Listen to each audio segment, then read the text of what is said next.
বিদ্যাপতি কে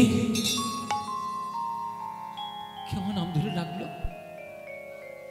আমি তো তোর সামনেই, তোর মা। আমি মা গঙ্গা কথা বলছি। মা, তুমি আমার ভক্তিতে প্রসন্ন হয়েছো মা? গঙ্গা দেবী বলছে, আমি ভব না। এই ছোট বয়সে এত সুন্দর মনোমুগ্ধকর সঙ্গীত লিখে তুই আমার কাছে বসে বসেই নয়ন জলে তুই গাইছিস, আমি প্রসন্ন না হয়ে পারি বাবা? কিন্তু ওই কথাটা তুই কেন বললি? আমার জল তোর পায়ে লেগে তোর অপরাধ হচ্ছে রে। অবোধ শিশু তার বাপকেও তো নাতি মারে। রামকৃষ্ণ কি সুন্দর বলেছে যে অবোধ শিশু তার বাপকেও তো নাতি মারে, তাতে কি বাপের জাত যায় রে? যখন শিশু মায়ের কোলে থাকে, মায়ের স্তনদুগ্ধ পান করে, তখন আদরে, তখন সেই শিশুর পা মায়ের মাথায়, বুকে, মুখে লেগে যায়, তাতে কি মা তার পাপ দেয় রে, অপরাধ নেয়? তোরা জগতে সবাই যারা বাস করিস, তোরা তো সবাই আমার সন্তান সম। ওরে অপরাধ নেব কেন? বরং কত আনন্দিত আমি জানিস। তুই যে আজ আমার গান এইভাবে আমার সঙ্গে গাইলি আমার সামনে, বল তোর ভক্তিতে আমি অত্যন্ত প্রসন্ন হয়েছি। বল তোর কি চাই? তুই আজকে যা চাইবি আমি তোকে তাই দেব। বিদ্যাপতি বলছি, মা আমি আর কি চাইবো বলো? আমার বাবা বলে আমায় পাঠিয়েছে যে আমাদের কুলদেবতা হচ্ছে শিব ঠাকুর মহেশ্বর, তার কৃপা যদি আমি পেতে পারি আমার জীবনে, আমার জীবন ধন্য হয়ে যাবে। তুমি একটু কৃপা করো মা, যাতে আমি শিব ঠাকুরের করুণা পেতে পারি। তখন গঙ্গা মা বলছে, তথাস্তু। শোন বিদ্যাপতি, এই বিশ্ব ব্রহ্মাণ্ডে আমি হলাম এমন এক নদী যার জলে তুলসী পত্র দিয়ে তুলসী পত্র ভাসালে সেই জল চলে যায় গোবিন্দের চরণে, আর যার জলে ওম নমঃ শিবায় বলে বিল্লপত্র অর্পণ করলে সেই জল, সেই বিল্লপত্র চলে যায় মহাদেবের চরণে। তোর কিচ্ছু করতে হবে না, আমি যা বলছি শোন বাবা, তুই এক্ষুনি কৃপা পাবি। ওই দেখ একটা বেল গাছ, সুন্দর দেখে একটা বেল পাতা নিয়ে আয়। বেলপাতা সঙ্গে সঙ্গে পেড়ে নিয়ে এলো। বেলপাতা পেড়ে নিয়ে এসে গঙ্গামা বলছি, রে একটা পাতায় লেখ ওম, আর একটা পাতায় লেখ নমঃ, আর একটা পাতায় লেখ শিবায়। ওম নমঃ শিবায় এই লিখে ভক্তিপূর্ণ চিত্তে আমার জলে তুই মহাদেবের নাম নিয়ে অর্পণ কর। তোর কোনো চিন্তা করতে হবে না, আমি এক্ষুনি ওই পাতাটাকে নিয়ে আমি আমার মহাদেবের চরণে পৌঁছে দেব। সঙ্গে সঙ্গেই তুই আমার দেবাদিদেব মহাদেবের করুণা তুই পেয়ে যাবি। কি অপূর্ব জীবন বিদ্যাপতির! আহা, এরকম অপূর্ব জীবন খুব কম হয়। সঙ্গে সঙ্গে হ্যাঁ, ওই আমি যেটা বলে দেবো সেটা লিখবেন না কি কি বাড়িতে? ওই রকম কোনো নিয়ম নেই যে এই পাতায় ওটা লিখতে হবে, ওই পাতায় লিখতে হবে। আপনার যেটা পছন্দ সেটা আপনি লিখবেন। ছোট পাতায় একটা ওমটা লিখুন, আর একটা ছোট পাতায় নাম লিখুন শিবায়, যেহেতু তিনটে সব অক্ষর, তো বড় পাতায় লিখুন, যেটা আপনার ইচ্ছা হবে। ভগবানকে ডাকবেন, তার জন্য তো নিয়ম কি হে, এত বেশি নিয়ম কিয়ম দেখাবেন না। শুধু মনটাকে তার চরণে ফেলে দিন, ভক্তি দিয়ে ফেলে দিন, ব্যাস তাতেই হয়ে যাবে। আর শুনে রাখুন, যত জগতে দেবদেবী আছে সবার থেকে তাড়াতাড়ি প্রসন্ন করা যায় মহাদেবকে। হরি বল। মহাদেবকে যত তাড়াতাড়ি প্রসন্ন করা যায়, অন্য কোনো দেবদেবীকে প্রসন্ন করা যায় না। উনি তো বলা না, বলেই বসে আছে। অল্পেতে সন্তুষ্ট হন তিনি, তাই তার নাম হয়েছে আশুতোষ। অল্পেতে সন্তুষ্ট হয়, কিচ্ছু লাগে না, শুধু একটা বেলপাতা দিলেই সন্তুষ্ট হয়ে যায়। এত ওই জন্যে বলি, আচ্ছা অনেকের মনে ধারণা যে শিবরাত্রির ব্রত কুমারী মেয়েদের, সম্পূর্ণ ভুল। একদম নয়, শুধুমাত্র কুমারী মেয়েদের জন্য শিবরাত্রির ব্রত নয়, এটা একটা ফালতু একটা ধারণা হয়ে গেছে। না, শিবরাত্রি জগতের যে কোনো জীব যে কোনো অবস্থাতে করতে পারে, হ্যাঁ, কিন্তু শিবরাত্রির ব্রত যদি কেউ সঠিকভাবে করে, ও এমন একটা ব্রত না যে আপনি একেবারে হাতে নাতে ফল পেয়ে যাবেন, হাতে নাতে ফল পেয়ে যাবেন, এমন একটা দারুণ একটা ব্রত শিবরাত্রি। ওই জন্য শিব ঠাকুরের মতো প্রসন্ন অন্য কোনো দেবদেবীকে তাড়াতাড়ি করা যায়। দেখুন বিদ্যাপতি বেশি কিছু করলো না, ওই একটা পাতায় ওম, একটা পাতায় নমঃ, আর একটা পাতায় শিবাই লিখে নয়নের জল দিয়ে ভক্তি শ্রদ্ধা দিয়ে ওই গঙ্গার জলে বিসর্জন দিচ্ছে। প্রভু মীশমনে সমশেষ গুণহীন মহিষ গণাভরণ রণদীর্ঘিত দুর্জয় দৈত্যপুরম প্রণমামি শিবম শিবকল্পতরুম। প্রভু মীশমনি সমশেষ গুণহীন মহিষ গণাভরণ রণদীর্ঘিত দুর্জয় দৈত্যপুরম প্রণমামি শিবম শিবকল্পতরুম।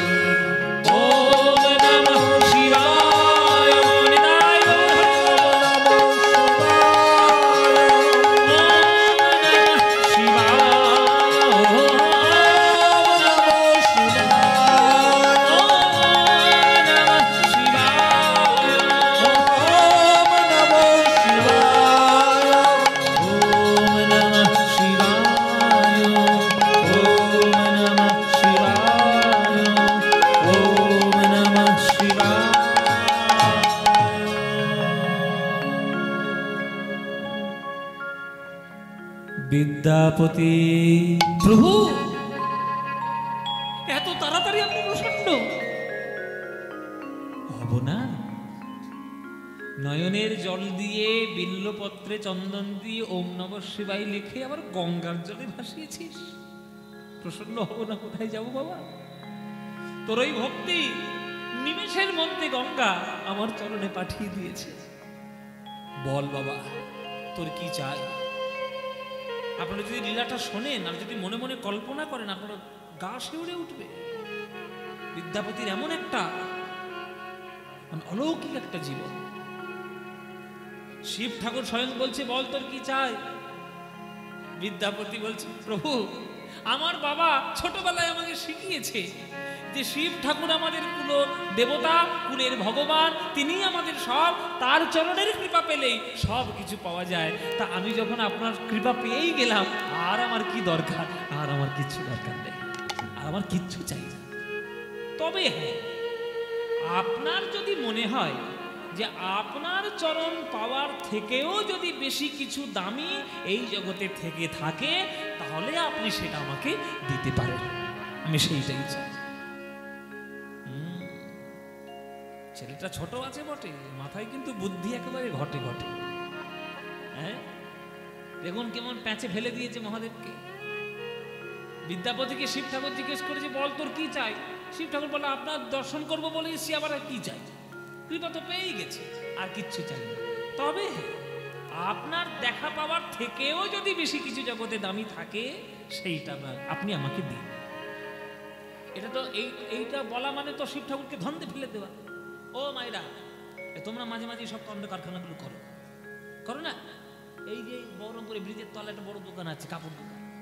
ওই দোকানে গিয়ে তুমি যদি বলো যে দোকানে তুমি ঢুকলে, দোকানদার জিজ্ঞেস তো করবে, বলুন মা কত টাকার দামে শাড়ি দেবো, কত দামি শাড়ি দেবো। এবার তুমি যদি বলো যে তোমার দোকানের মধ্যে কোনটা সব থেকে ভালো শাড়ি আছে সেইটা নামাও, সেইটা আমার দরকার, পুরো দোকান উলট পালট হয়ে যাবে, শাড়ি আর পাওয়া যাবে না। এই হচ্ছে অবস্থা। বিদ্যাপতি সেই রকম বুদ্ধি। বিদ্যাপতি বলছে আপনার কৃপা পাবো বলেই এসেছি, এবার আপনি যদি মনে করেন আপনার দেখা পাওয়ার থেকেও আরো কিছু বেশি দামি আছে, সেইটা আপনি আমাকে দিন। মহাদেব বলছে দেখেছো, ছেলেটা ছোট হতে পারে, মাথায় কিন্তু বুদ্ধি একবারে ঘটে ঘটে। আচ্ছা ঠিক আছে, শোন বিদ্যাপতি, গোপনে তোকে বলে রাখি, তুই আমার কৃপা পেয়ে ধন্য হয়েছিস, আর আমি যে কৃপা পাওয়ার জন্য ধন্য হতে চাই, সেইটা হচ্ছে জগতের শ্রেষ্ঠ জিনিস। সেটা কি জানিস? সেটি হলো, চুপি চুপি শুনে রাখ, সেটি হলো বৃন্দাবনের রাধা গোবিন্দের ব্রজ প্রেম লাভ করা। ব্রজ প্রেম হচ্ছে জগতের শ্রেষ্ঠ জিনিস। ওই প্রেম যে লাভ করতে পারবে, জগতের সর্বশ্রেষ্ঠ ধন সে লাভ করতে পারবে। ওইটাই লাভ করার জন্য, ওইটাই আছে আমার আমার দর্শনের থেকেও বেশি দামি জিনিস ওইটাই আছে। তবে বিদ্যাপতি বলছে তাহলে সেইটা আমাকে দিন, আছে যখন তাহলে দিন। তখন মহাদেব বলছে ওইটা তো আমার কাছে নেই।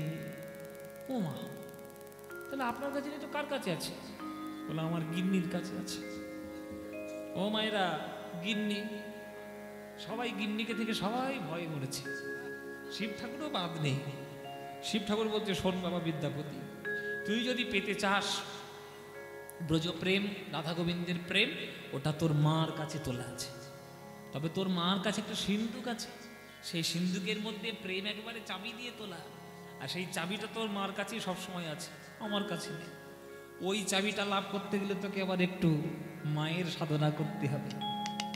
এই মা মহামায়া হলেন যোগ মায়া। এই মা মহামায়া যখন জগৎ সৃষ্টি করেন, ভগবান শ্রীবিষ্ণু দীক্ষণে যখন গর্ভ থেকে তিনি প্রচন্ডভাবে ব্রহ্মাণ্ডকে সৃষ্টি করেন, তখন তিনি হন মহামায়া। হ্যাঁ, আর সেই মহামায়া যখন দাপর যুগে বৃন্দাবনে রাধা গোবিন্দের লীলা যোগসূত্র স্থাপন করানোর জন্য যান, তখন তিনি হন যোগ মায়া। হ্যাঁ, তখন হয় সেটা যোগ মায়া। সেই যোগ মায়া আজকে তার যদি তুই কৃপা না পাস তাহলে কিন্তু হবে না। সেই যোগ মায়া, তাকে তুই ডাক বাবা, ওর কাছেই সমস্ত প্রেমের ভান্ডার লুকানো রয়েছে, ওই যোগ মায়াকে ডাক। এইবার যোগ মায়াকে ডাকতে শুরু করলো শিব ঠাকুরের আজ্ঞায়, আমাদের দেবাদিদেব মহাদেবের আজ্ঞায় বিদ্যাপতি যোগ মায়াকে ডাকছে। সবাই একটু করে যদি বসুন। বিদ্যাপতি নিজেরই লেখা গানে যোগ মায়াকে ডাকবে। সব একটু করে যদি বসুন।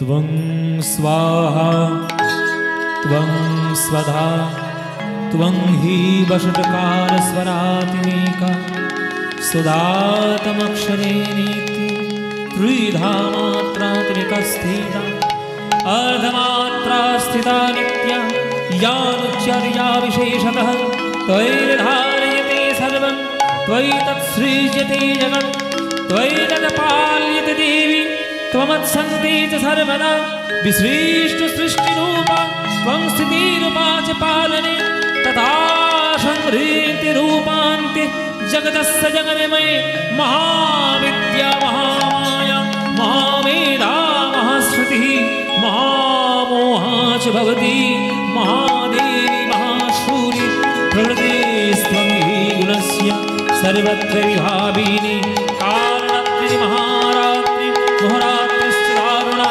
त्वं ह्रीं त्वमीश्वरी त्वं ह्रीं स्त्वं बुद्धिर्वदलक्षणा लज्जा पुष्टि तथा तुष्टि त्वं शान्ति कान्तिरेव च खड्गिनी शूलिनी घोरा गदिनी चक्रुणी तथा शङ्खिनी चापिनी बाण भूषणबलिकायना सौमसौम्य तराशेष सौम्यभ्यस्तविसुन्दरी परापरणवनमा त्वमेव परमेश्वरी।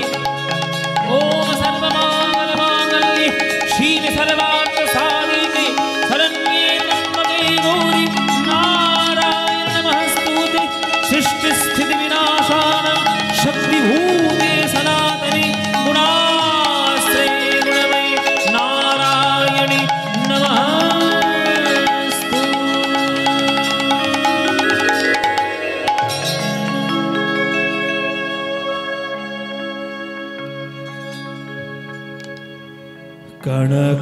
कनकभूधर शिखर वास चंद्रिका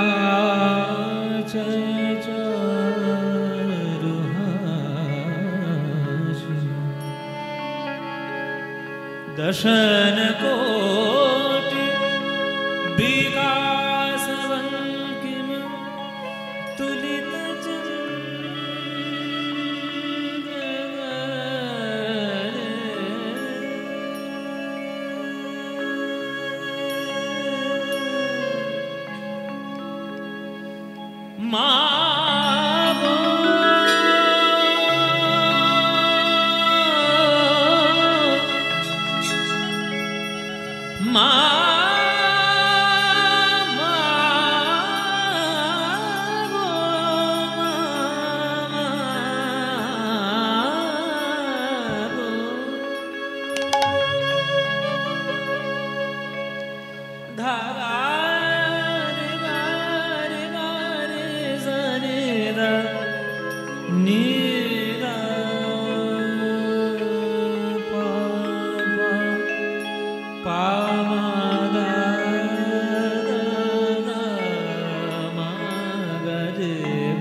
টরি রাগ।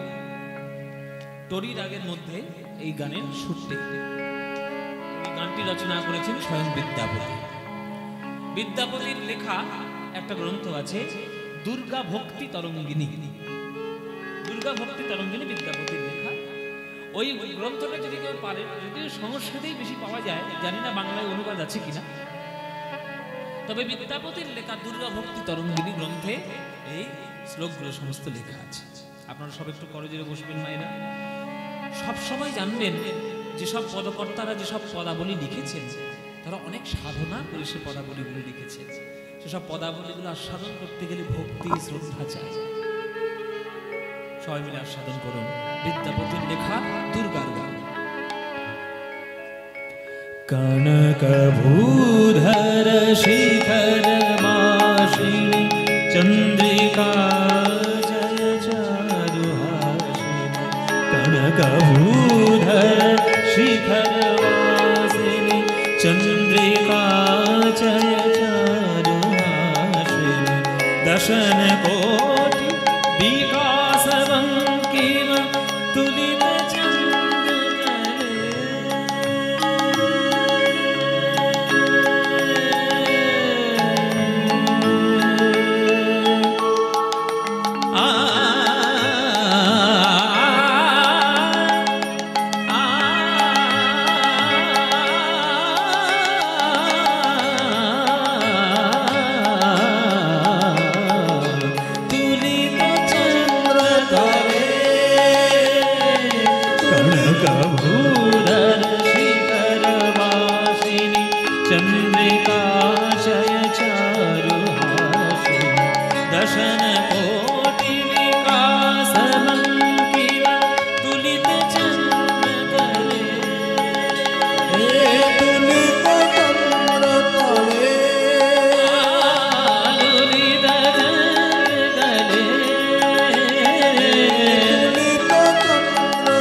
विद्यापति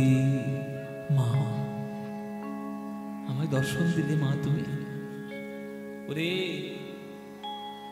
তোর জীবন যে অলৌকিক জীবন, শিশুকাল থেকে যার যার করুণা তুই পাচ্ছিস,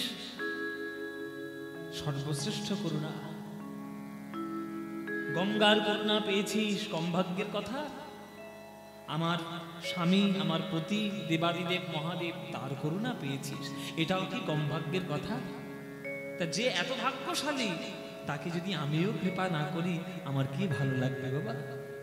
বল বাবা, তোর কি চাই? মা গো, শিব ঠাকুরের উপাসনা করেছিলাম, শিব ঠাকুর বললেন যে সর্বশ্রেষ্ঠ ধন সম্পত্তি নাকি তোমার কাছে লুকানো। সেই সর্বশ্রেষ্ঠ ধন সম্পত্তি, সেই সম্পত্তি থেকে যদি তুমি আমায় একটুখানি প্রেম আমায় দাও না। শুনলাম বৃন্দাবনের রাধা গোবিন্দের প্রেম পাওয়া, ব্রজ প্রেম লাভ করা জগতের সর্বশ্রেষ্ঠ ধন। যোগমায়া বলছে, নে বাবা, তথাস্তু, আমি তোকে আশীর্বাদ করলাম। আমার আশীর্বাদে সকল খ্যাতির শীর্ষে তুই থাকবি বাবা। তোর মধ্যে এমন কাব্য শক্তির প্রকাশ হবে, এমন এক একটি তুই গান লিখবি। তোকে আমি আশীর্বাদ করলাম, যখনই তোর মনে হবে তুই তখনই গোপী ভাব অবলম্বন করতে পারবি। আর যখনই গোপী ভাব অবলম্বন করতে পারবি, বৃন্দাবনের রাধা গোবিন্দের প্রেম স্ফুরণ হবে তোর কলম থেকে, প্রেম স্ফুরণ হবে। যখনই মনে হবে তোর, বাইরে তোর থাকবে কাব্য শক্তি আর ভেতরে থাকবে তোর গোপী ভাব। গোপী ভাব না থাকলে তো বৃন্দাবনের গোপী প্রেম পাওয়া যায় না। তাই সদা সর্বদা কাব্য শক্তিতে মোড়া থাকবে তোর গোপী ভাব। আমি তোকে আশীর্বাদ করলাম, তুই যখনই মনে করবি, যখনই তোর মনে হবে, তখনই তুই গোপী প্রেম লাভ করতে পারবি।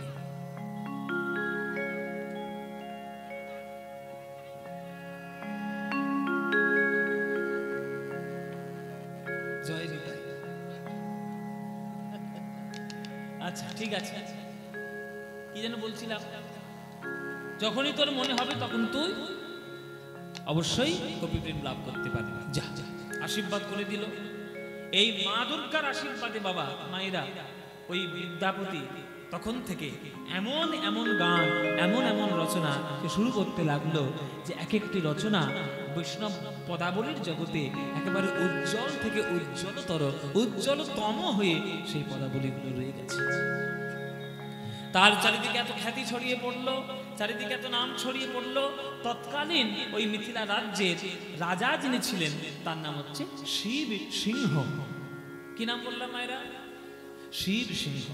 সেই শিব সিংহ যখন শুনতে পেলেন যে বিস্ফি গ্রামে একটা বিরাট বড় পণ্ডিত আছেন, তিনি যদি আমার রাজসভা অলঙ্কৃত করেন তাহলে আমার রাজ দরবারটা একেবারে ভরে উঠবে, সঙ্গে সঙ্গে এলেন রাজা যে আপনি চলুন আমার রাজসভায়, আপনি আমার রাজ দরবারটা শোভাবর্ধন করবেন, চলুন।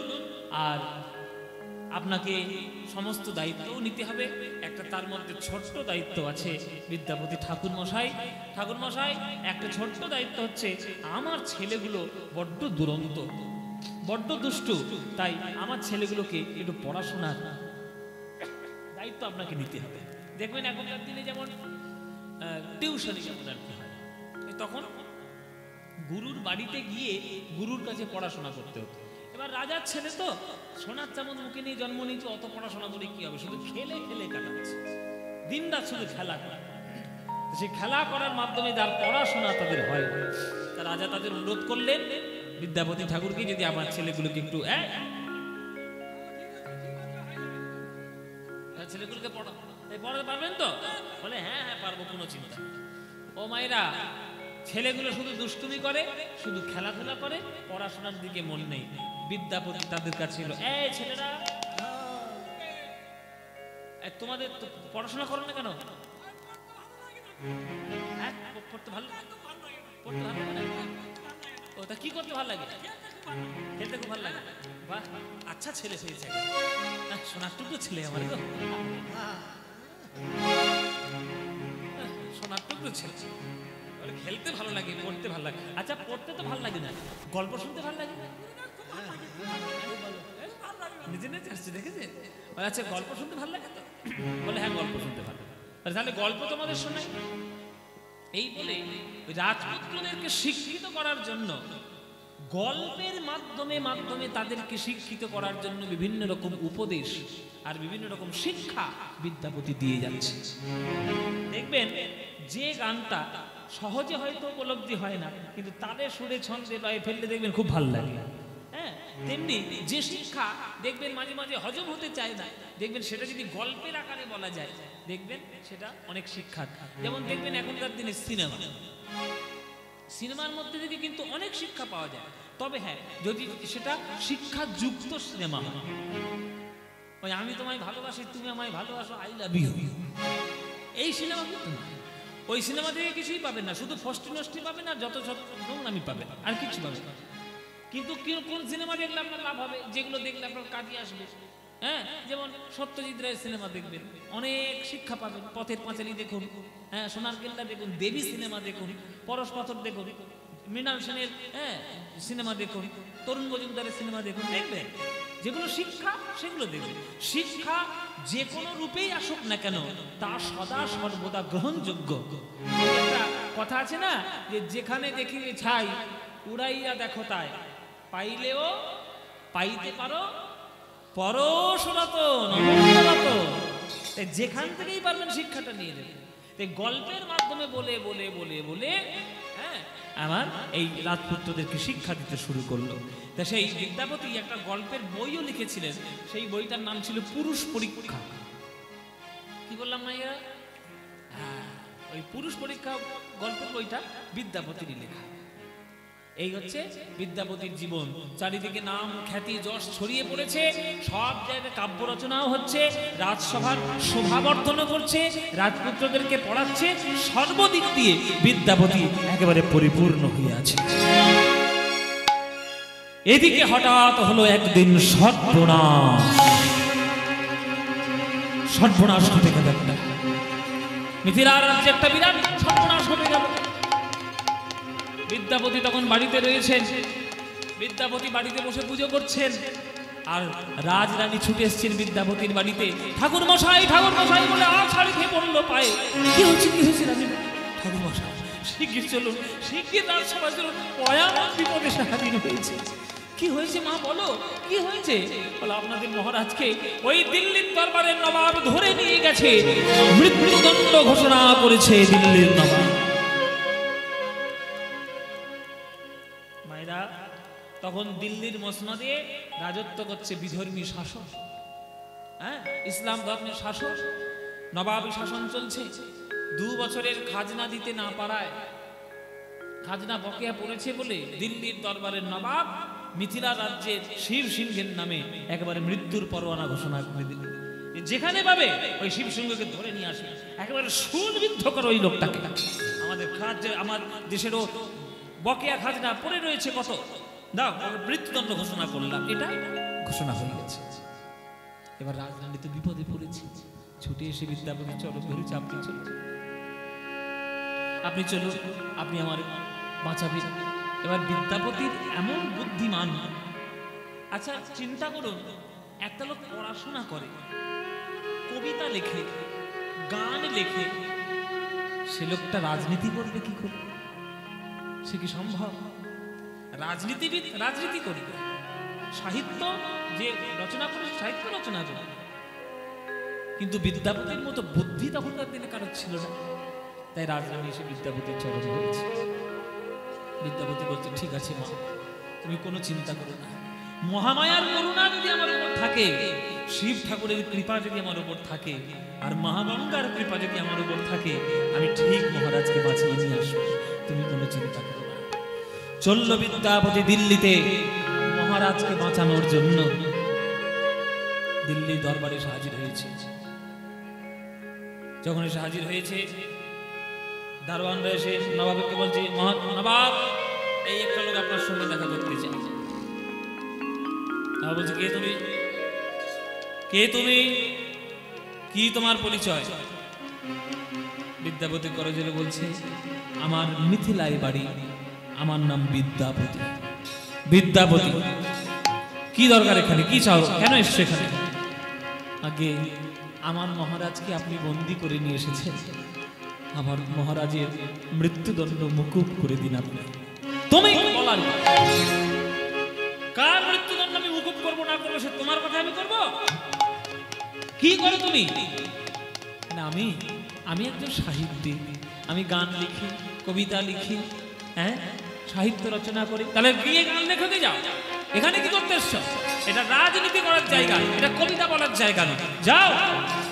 কত বড় কবি তুমি যে আমার কাছে তুমি দেখা করতে এসছো একটা মহারাজের মৃত্যুদণ্ড মুকুব করার জন্য? যাও, চলে যাও, তাহলে তোমারও মৃত্যুদণ্ড হবে।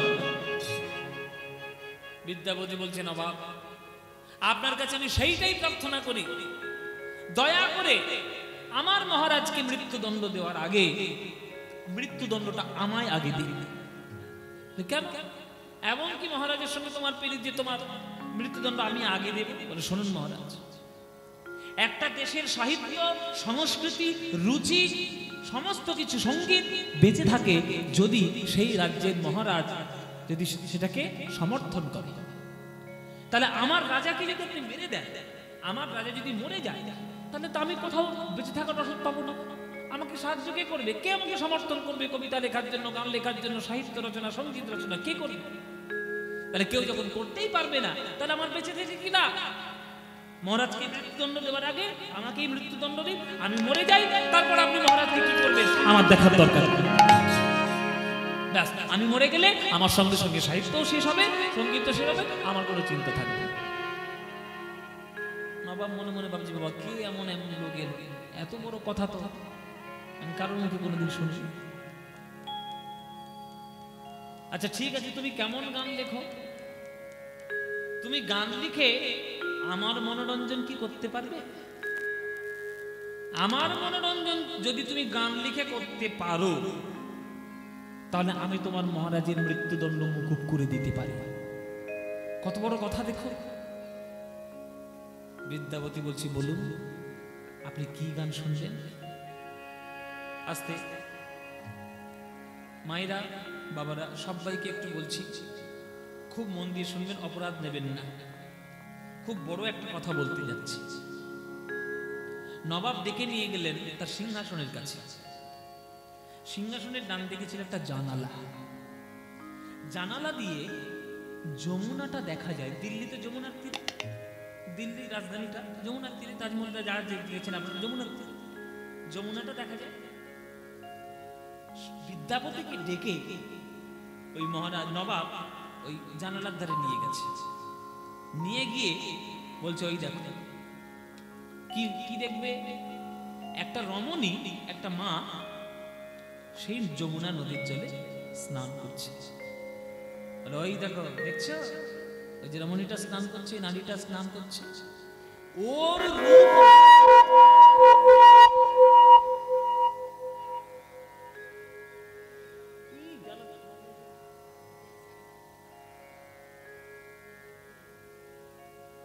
ওই নারীটার রূপ বর্ণনা করে তুমি যদি আমার মনোরঞ্জন করতে পারো, আমার যদি ভালো লাগাতে পারো, তাহলে আমি তোমার মুকুব করে দেব। আচ্ছা বেশ, তাই হবে। সঙ্গে সঙ্গে বিদ্যাপতি, সঙ্গে সঙ্গে বিদ্যাপতি, আস্তে আস্তে, সঙ্গে সঙ্গে বিদ্যাপতি মা মহামায়াকে স্মরণ করলেন। হে মা মহামায়া, তুমি আমায় আশীর্বাদ দিয়ে বলেছিলে যখন ইচ্ছা হবে তখনই যেন গোপী প্রেম লাভ করতে পারে। এইবারে তোমার করুণা করার সময় হয়েছে মা। ওই জানালা দিয়ে বিদ্যাপতি দেখছেন একটা রমণী স্নান করছে। বিদ্যাপতি মনে মনে ভাবলেন, ওই রমণী স্নান করছে, আমি কেন মনে করব? এই দিল্লিও হলো যমুনার তীরে, আরে বৃন্দাবনটাও হলো যমুনার তীরে। তাই যমুনার তীরে কোন সাধারণ নারী স্নান করছে, আমি কেন মনে করব? আমি মনে করব ওই যমুনার তীরে স্বয়ং রাধারানী আমার স্নান করছে। আরে রাধারানী স্নান গোবিন্দ কদম তলা থেকে, আড়ালে থেকে দেখছেন। এই তার ভাব চলে এলো। সঙ্গে সঙ্গে বিদ্যাপতি গান রচনা করতে শুরু করলেন। নয়ন থেকে ঝরঝর ধারায় জল পড়ছে, বিদ্যাপতি নিজের মনকে সঙ্গে সঙ্গে বৃন্দাবনে ঢেকে সঙ্গে সঙ্গে বিদ্যাপতি রাধা গোবিন্দের ভাব অবলম্বন করেছে। বিদ্যাপতি বলছে, আমি কেন ভাববো যে একটা নারী স্নান করছে, আমি ভাববো আমার স্বয়ং রাধার আমি স্নান করছি। সখা কোন কাবি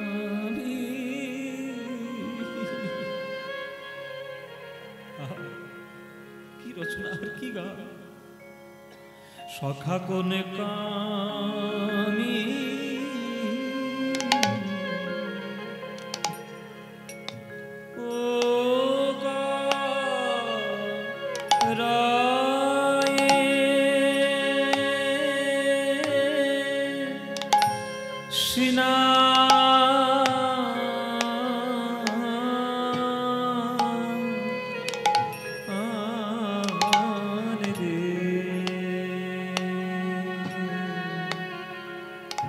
সখা কোন কামি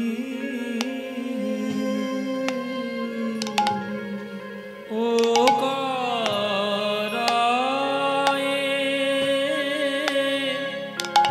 শিনা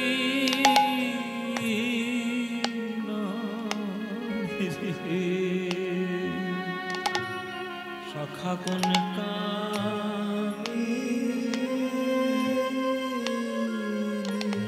তার আকণ্ঠ বপু জলে বৈশে আর বদন মাত্র জলে ভাসে। দেখে যেন মনে হয় সোনার কমল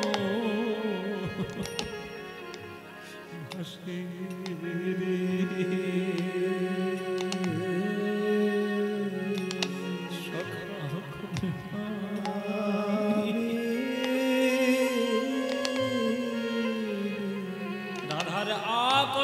বপু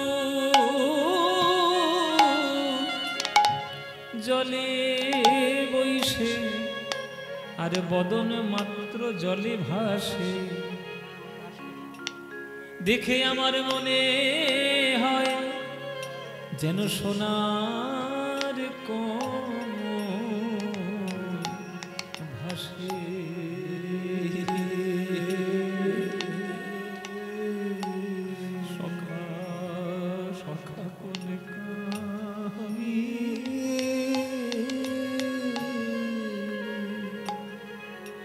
প্রথম লাইনটাতেই ওই নবাবের চোখ থেকে ঝরঝর করে জল পড়ছে। তুমি কি শোনালে কবি, তুমি কি শোনালে? বিদ্যাপতি বলছে, আপনি যখন গান শুনতে চেয়েছেন আমি কেন ভাববো যে একটা সাধারণ নারী স্নান করছে। আমি দেখছি রাধারানীর অঙ্গ যেন যমুনার জলের মধ্যে প্রবেশ করানো, আর তার গলা থেকে বদনটা জলের উপরে ভাসানো। দেখে মনে হচ্ছে যেন একটা সোনার পদ্ম ফুল ফুটেছে যমুনা নদীর উপরে। ওগো হেরো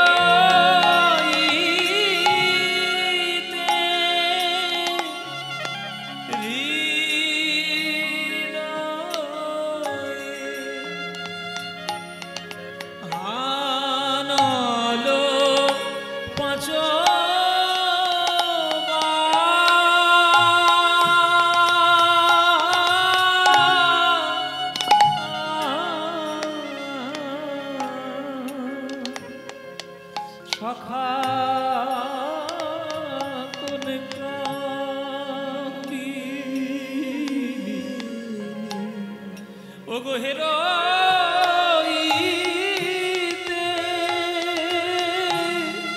হৃদয়ে হানলো পাঁচো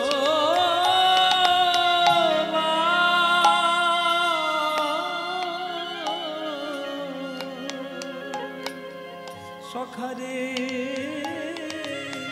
কোন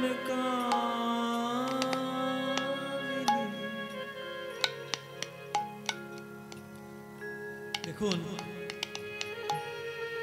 প্রেম যার হৃদয়ে হবে এক বিন্দু নয়নের জলেই বোঝা যাবে তার প্রেম হয়েছে। ধনের চিকুরে চিকুরে চিকুরে গলয়ে জল ধারা,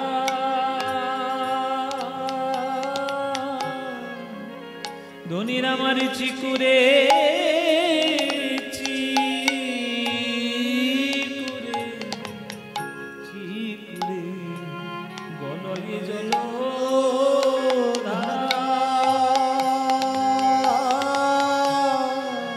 আরে মুখ শশী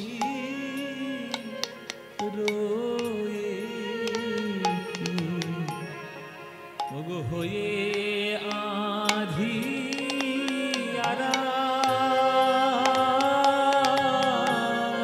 মুখ শশী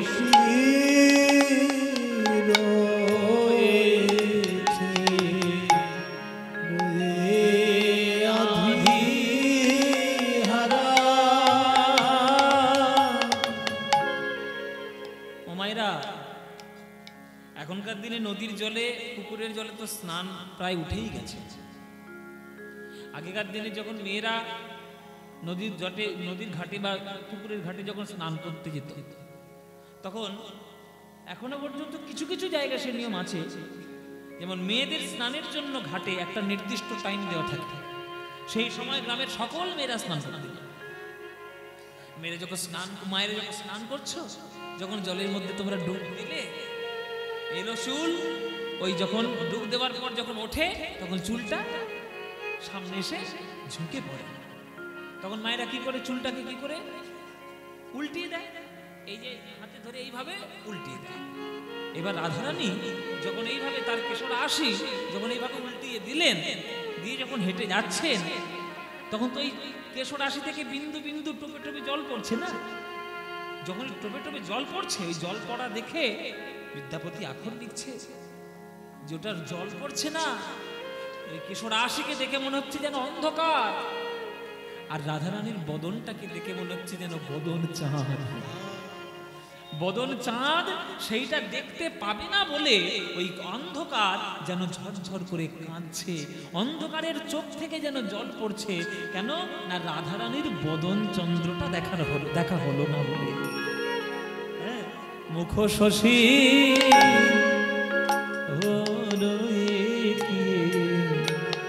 হয়ে আধি আরা, মুখ শশী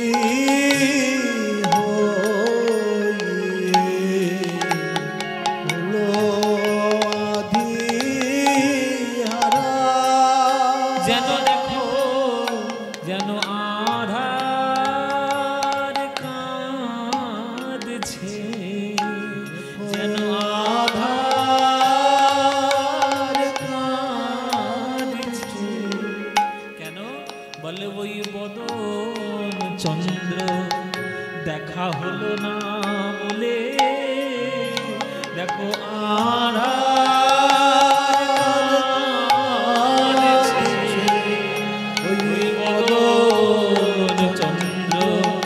দেখা হলো না বলে, ওই আধার কাঁদছে, ওই বদন চন্দ্র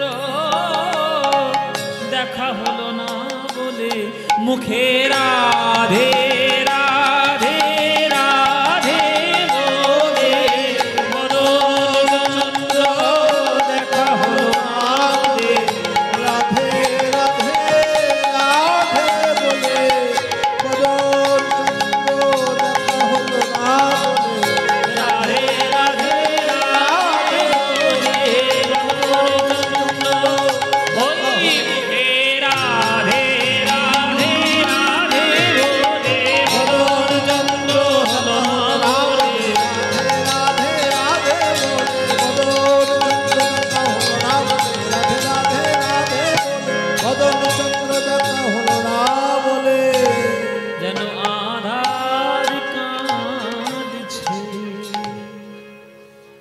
যখন এমন করে রচনা করতে শুরু করে, যখন এক একটা লাইন গান করে শোনাচ্ছে, যে নবাব জানলার ধার থেকে নারীদের স্নান কামের দৃষ্টিতে দেখত, মহামায়া যোগ মায়ার করুণায় তার হৃদয়টা প্রেমে পূর্ণ হয়ে গেল। ঝরঝর করে কাঁদতে কাঁদতে বিদ্যাপতির চরণে জড়িয়ে ধরে বলছে, ও কবি তুমি কি শোনাবে? তোমার মতো কবি যেন ভারতবর্ষের ঘরে ঘরে জন্মগ্রহণ করে। আমি এতদিন নারীদের স্নান দেখতাম কত কাম দৃষ্টিতে, আজ তোমার গানে কি এমন গান গাইলে ওই গানে আমার হৃদয়ে আজ প্রেম। তোমার মতো কবি যে দেশে জন্মগ্রহণ করে, সেই দেশের রাজা কেন মৃত্যুদণ্ড দেব? সে রাজার কত ভাগ্য যে সে সেই দেশে জন্ম নিয়েছে যে দেশে তোমার মতো কবির জন্ম হয়েছে। না, আমায় তুমি ক্ষমা করো বিদ্যাপতি, মৃত্যুদণ্ড তো দেবই না, বরং 2 বছরের বকেয়া খাজনা আমি মুকুবই করে দিলাম, আর আগামী আরো 5 বছর আমি কোনো রকম কোনো খাজনা দেব না, এটাও আমি সবার সামনে আজ ঘোষণা করে দিলাম। তোমার কোনো চিন্তা নেই, তোমার রাজার মৃত্যুদণ্ড মুকুব আমি করে দিলাম। পৃথিবীর ইতিহাসে হয়তো এটা প্রথম হলো কোন কবি এসে কোন রাজাকে প্রাণদণ্ড থেকে মুক্তি দিতে পেরেছে। এটা একমাত্র বিদ্যাপতির ভাগ্যে হয়েছে। বিদ্যাপতি, তোমার কোনো চিন্তা নাই, প্রাণ ভরে সাহিত্য রচনা করো, প্রাণ ভরে কাব্য রচনা করো, আর জগৎকে এইভাবে সমৃদ্ধ করো।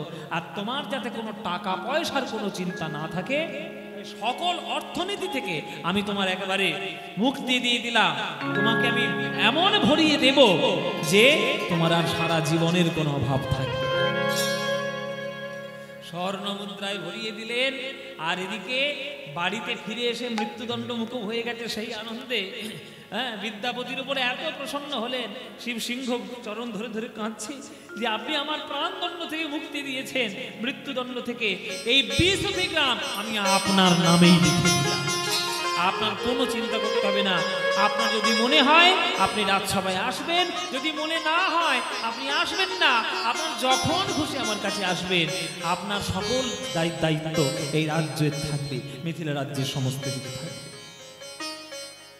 তাই মায়েরা, গীতায় কৃষ্ণ বলেছে যে যে যথামাং প্রপদ্যন্তে তাং সতৈম ভজাম্যহম মম বর্তানুবর্তন্তে মনুষ্যা পার্থ সর্বসে অনন্যশ্চিন্তয়ন্তে মাং যে জন পর্যুপাসতে তেষাং নিত্যাভিযুক্তানাং যোগক্ষেম বহাম্যহম।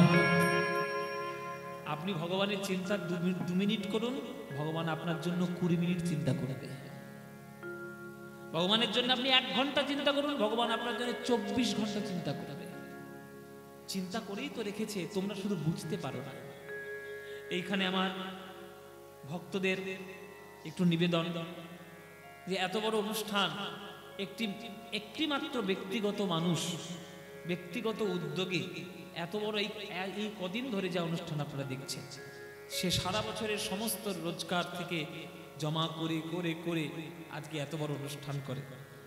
আপনাদের মতো ভক্তদের সাহচর্য সহযোগিতা না পেলে সেটা কোনোভাবেই সম্ভব নয়।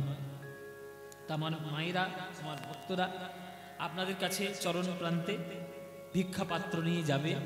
আপনাদের যতটুকু দেওয়ার প্রয়োজন ইচ্ছে আপনারা প্রাণ ভরে একটু ভিক্ষা পাত্রে দান করবেন। একটা কথা দেওয়ার আগে জেনে রাখুন, অর্থ অমৃতের কারণ, অর্থই বিষের কারণ। অর্থই অমৃত, আবার অর্থই বিষ। আপনি 100 টাকার নোট দিয়ে যদি একটা সিগারেটের প্যাকেট কেনেন, সেটা আপনার জীবনে বিষ। আর 100 টাকার নোট দিয়ে যদি একটা বাড়িতে শ্রীমদ্ ভাগবত গীতা কিনে নিয়ে আসেন, আপনার জীবনে সেটা অমৃত। 500 টাকা খরচা করে বন্ধুদের সঙ্গে গিয়ে ফুর্তি করে কাটিয়ে দিন, সেটা আপনার জীবনে বিষের মতো। কিন্তু 500 টাকা দিয়ে যদি জীবের সেবা করেন, সেটা আপনার কাছে আপনার জীবনে অমৃত।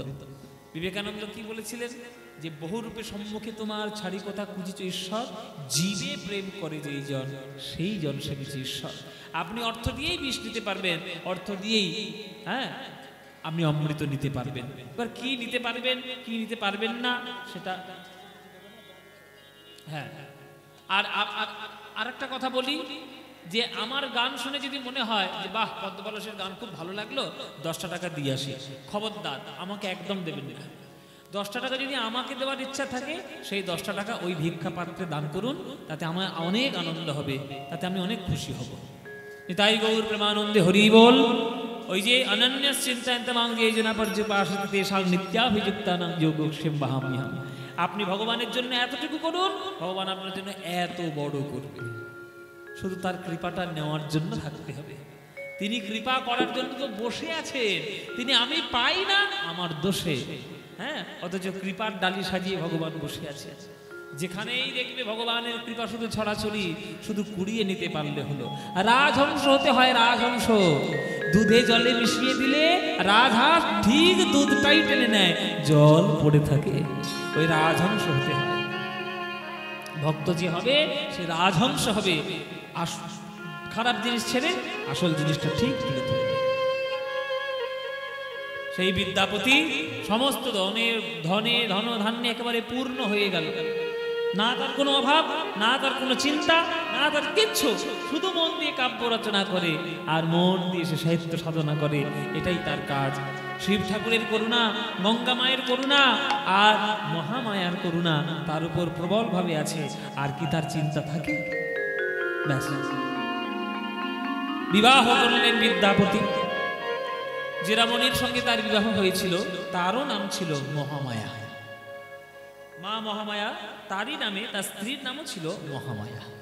সেই মহামায়ার সঙ্গে তার বিবাহ হবে।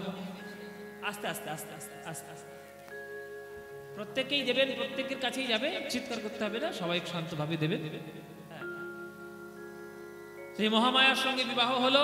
মহামায়ার সঙ্গে বিবাহ, প্রাণ ভরে সংসার করছে। একদিন সকালবেলায় ঠাকুর ঘরে বসে সাহিত্য রচনা করছে, গান লিখতে শুরু করেছে। হঠাৎ দরজায় টোকা। কে কে? কথা কয় না, শুধু টোকা দিয়ে যায়। দরজা খুলেছে বিদ্যাপতি। কে? টোকা দিয়ে যাচ্ছে। বলছি কে? দেখছে একটা সামনে একটা নোংরা মতো একটা লোক দাঁড়িয়ে রয়েছে। গায়ে কোথা থেকে এসছে তা কি জানি, ধুলো একেবারে গায়ে ভর্তি, মাথায় জটা ফটা ভর্তি, স্নান করেনি বোধ হয় বহুদিন। একটা নোংরা মতো লোক, সে এসে সামনে দাঁড়িয়েছে। বাবা ঠাকুর, বাবা ঠাকুর, এইখানে এই পাড়ায় এই গ্রামে ওই আমি শুনেছি বিদ্যাপতি বলে কোনো একজন ঠাকুর বসবাস করে, তার বাড়িটা কোনটা? কেন হে, তার সঙ্গে তোমার কি দরকার? না, আমার একটা শুধু মনের বাসনা ছিল অনেক দিনের। আমি খুব ছোট জাতের মানুষ আর কি, ওই লোকের বাড়িতে চাকর বৃত্তি করে খাই। কিন্তু আমার একটাই শর্ত, যে যার বাড়িতে আমি চাকর বৃত্তি করব সে যেন গোবিন্দের গান লিখে, সে যেন গোবিন্দের গান গায়। তার বাড়িতে আমি গোবিন্দের গান শুনবো আর তার বাড়িতে আমি চাকরগিরি করব। তা বলতে পারেন এই বিদ্যাপতির বাড়ি কোথায়? আরে আমিই তো বিদ্যাপতি। আপনি বিদ্যাপতি? আপনার বাড়িতেই আমি এসেছি। এই চরণটা ধরে হঠাৎ করে গলা নেই, কলা নেই, ছেলে নেই, পরিচিত নেই, পা ধরছে গো। দাঁড়াও দাঁড়াও, কি হয়েছে, কি চাও বলো? বাবা ঠাকুর, আপনার বাড়িতে একটু জায়গা দেবেন, আমি আপনার বাড়িতে চাকরগিরি করবো, যা বলবেন তাই করে দেবো। বাজার করে দেবো, কাপড় কেচে দেবো, জল তুলে দেবো, রান্না করে দেবো, হ্যাঁ, ঘর ঝাড় পরিষ্কার করে দেবো, সব কিছু করে দেবো। হ্যাঁ, শুধু আমার একটা শর্ত, আপনি শুনেছি গোবিন্দের গান গান, আমাকে একটা করে গান শোনালেই আমি খুব খুশি হয়ে যাব। আপনার বাড়িতে একটু রাখবেন আমাকে? হ্যাঁ, এ তো বিনা পয়সায় চাকর এসে হাজির হলো। ও মায়েরা, তোমার বাড়িতে বিনা পয়সায় চাকর আছে নাকি? মায়েরা বলছে, বাবা বিনা পয়সায় চাকরের জ্বালা একবার জেরবার হয়ে গেল। বিনা পয়সা? ও মায়েরা, বিনা পয়সা এখনকার বাজারে যদি চাকর পাও রাখবে নাকি? রাখবে না? না, হ্যাঁ, এখন বিনা পয়সায় কেউ রাখবে না, সবাই সন্দেহ রয়েছে যদি সব চুরি করে নিয়ে চলে যায়। এই হচ্ছে ভয়। এই দাঁড়াও দাঁড়াও বাবু দাঁড়াও, আমি বাড়ির কর্তা হলেও বাড়ির গিন্নি একজন আছে। এই যে মহামায়া, মহামায়া, একটা লোক এসছে, বলছে চাকর থাকবে। চাকর থাকবে? না না না না, পয়সা নেই, চাকর রাখার মতো পয়সা। আরে পয়সার দরকার হবে না, ও বলছে বিনা পয়সায় চাকরি করবে। বিনা পয়সা? হ্যাঁ, ওই যে তোমার কাপড় কেচে দেবে। বাহ, বাসন মেজে দেবে, হ্যাঁ বাজারও করে দেবে, আবার কুটনও কেটে দেবে, হ্যাঁ ভাড়ার ঘরে ইঁদুর ঢুকলে উরে ইঁদুর মারবে তাহলে থাক, ইঁদুর মেরে দেবে লঙ্কা। ভাড়ার ঘরে যদি ইঁদুর ঢুকে সেটাও মেরে দেবে। তাহলে সব কাজ করবে তো বাবা তুমি? বলে হ্যাঁ সব কাজ করবে। এই তাহলে থাক থাক থাক থাক থাক, বিনা পয়সা। বলে বিনা পয়সায় যখন কাজ করবে বাবা থাক, হ্যাঁ পয়সা দিতে হবে না। এই তোমার নামটা তো জানা হলো না বাবু, চাকর তো থাকবে, তোমার নাম কি? আমার নাম হচ্ছে উগনা। কি কি নাম? উগনা। বাবা এবার কি বিদঘুটে নাম রে বাবা, জীবনে তো নাম শুনি উগনা। আচ্ছা ঠিক আছে উগনা, তাহলে তুই আমার বাড়িতে চাকরগিরি কর, হ্যাঁ তা তোর শর্ত কি? একটা করে গান শোনানো? বলে হ্যাঁ গান শোনাবে, আমি শুধু গান শুনবো আর কিচ্ছু চাই না। আচ্ছা ঠিক আছে, এই মহামায়া তাহলে ঘরটা দেখিয়ে দাও, চাকরগিরি করবে, যা বলবে তাই করে দেবে, বাজার রান্না সব ঘর ধার মুছে সব তোমার কাজ করে দেবে। উগনা বলে সেই লোকটা রয়ে গেল বিদ্যাপতির বাড়িতে চাকর হিসেবে। হরিবল মায়েরা তা বিনা পয়সা চাকর পেয়ে যে যা ইচ্ছা তাই করিয়ে নিচ্ছে। এই কাঠ কাঠ, এই কাঠ কেটে দিচ্ছে, এই জল তোল, জল তুলে দিচ্ছে, এই বাজার করে নিয়ে বাজার করে নিয়ে আসছে, এই ঘরটা মুছে দে, চাষ করে দে, সব কাজ করে দিচ্ছে। শর্ত তার শুধু একটাই, ওই একটা করে রোজ গান শুনবে। একদিন সকালবেলায় মহামায়া এসে বলছে, এই যে বসে বসে শুধু কলম চালালেই চলবে? এদিকে যে ভাত নেই, অন্ন দানা নেই, যাও বাজার করে নিস, হাটে যা। এখনকার দিনে যেমন ঘরে ঘরে কাছে কাছে দোকান, আগেকার দিনে নির্দিষ্ট একটা দিনে হাট বসতো, এখনো যদিও বসে, এখনো গ্রাম বাংলায় আছে। এই হাট বসার ব্যাপারটা, চলটা আমাদের গ্রাম বাংলায় এখনো আছে। হাটে যেতে হতো বাজার করার জন্য, ওই একটা জায়গায় সব কিছু এসে সামগ্রী জুটবে, সেইখান থেকে কিনে নিয়ে এসো। এই উগনা তোর মা বলছে ঘরে বাজার নেই, চল সবজি টবজি কি পাওয়া যায় একটু কিনে নিয়ে আসি, চল। উগনার সঙ্গে বাজার করতে যাচ্ছে বিদ্যাপতি। হ্যাঁ যেতে যেতে ভাটটা অনেক দূর, যেতে যেতে যেতে যেতে রাস্তার মাঝখানে পড়েছে একটা বট গাছ। বট গাছের তলায় বিদ্যাপতি বসে পড়েছে। ওহ উগনা একটু থেমে যা, এই এখন আর যাবো না, বড্ড কষ্ট হচ্ছে, হ্যাঁ দামে হাঁপিয়ে গেছি একবারে গরমে, এই একটু পরে যাচ্ছে। এই বট গাছের ছাওয়া পেয়েছি, এইখানে একটু বসি, একটু বসে জিডিয়ে নিয়ে তারপরে যাচ্ছে। ঠিক আছে বস। বট গাছের তলায় বস। কবি তো, সাহিত্যিক তো, কখন কি ভাব উদয় হবে কোনো ঠিক আছে? ওই বট গাছের তলায় বসে বিদ্যাপতি এরকম গা দুলাচ্ছে, মনে মনে তার ভাব আসছে, কাব্য মানে কবিতা লেখার ভাব চলে এসেছে। এই উগনা উগনা একটা গান মনে পড়েছে, গান মনে পড়েছে, তাই নাকি? এই তাহলে বসে আপনার চরণ পাশে, এই গানটা কে শোনা শুনবি? বাহ, নতুন একটা গান আমার মনে পড়লো, এই গানটা তুই মনে করে রাখিস, হ্যাঁ মনে করে রাখিস, বাড়িতে গিয়ে লিখে নেবো, বাড়িতে গিয়ে ওটা লিপিবদ্ধ করতে হবে। বিদ্যাপতির গান মনে পড়লো, ওই বট গাছের তলায় বসে বিদ্যাপতি বসে বসে গান গাইছে। মাধব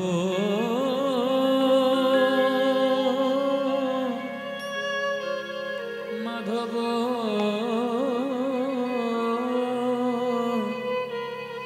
মাধব হে মাধব,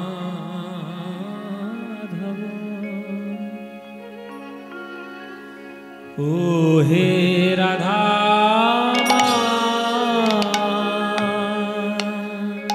ও মাধব হে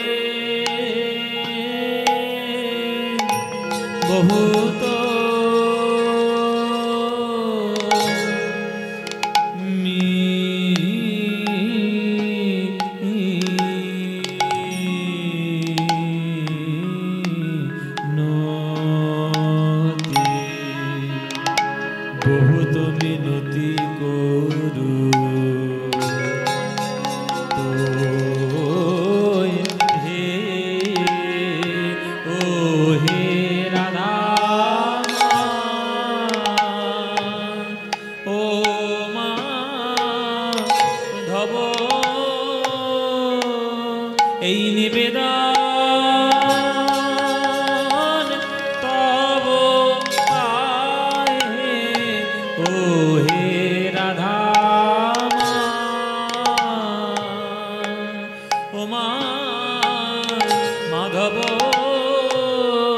এই নিবেদন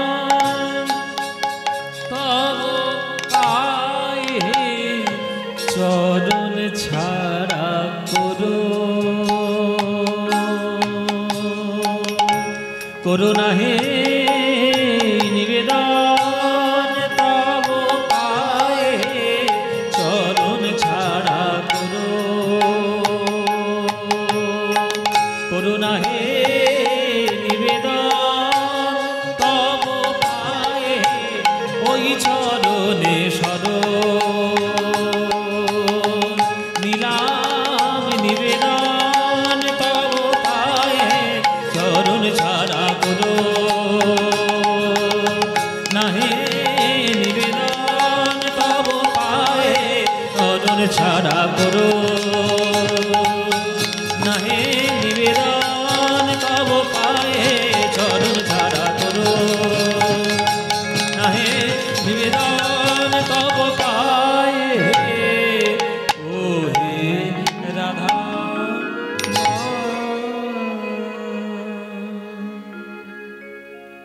ও হে রাধা মাধব বহুত মিনতি করুতয় বহুত মিনতি করুতয় দে তুলসী তিল দেহ মন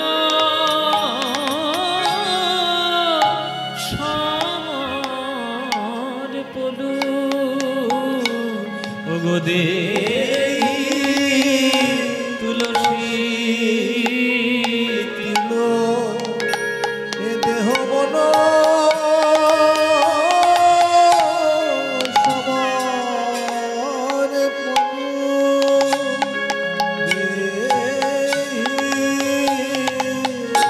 তুলসী তিল এ দেহ মন সবার পলু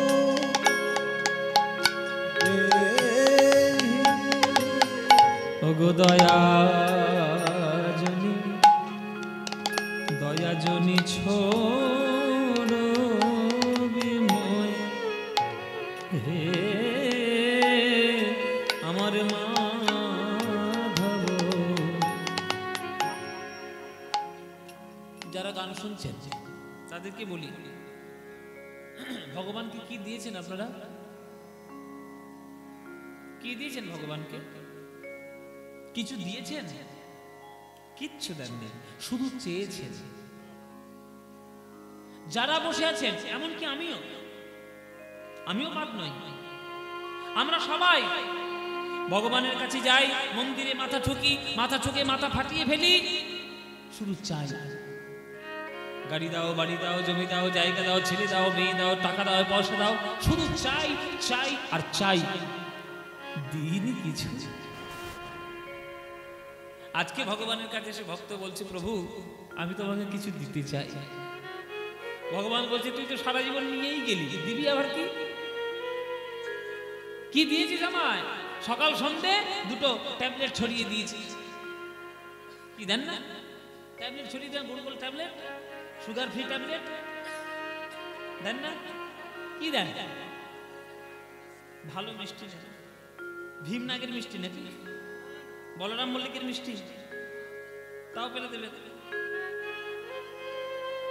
মিষ্টি তো দিয়েছেন 5 টাকার মিষ্টি দিয়ে 500 টাকার জিনিস চেয়ে নিয়েছে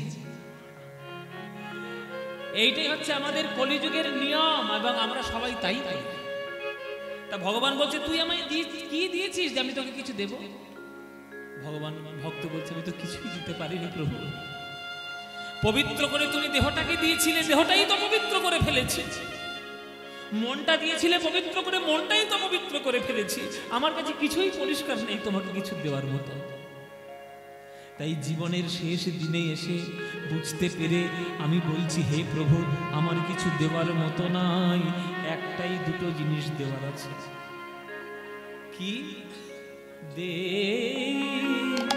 তুলসী তিল তুলসী দিয়ে আমি দেহ মন সমর পলু নিতাই গৌর হরি বল গৌর হরি বল তুলসী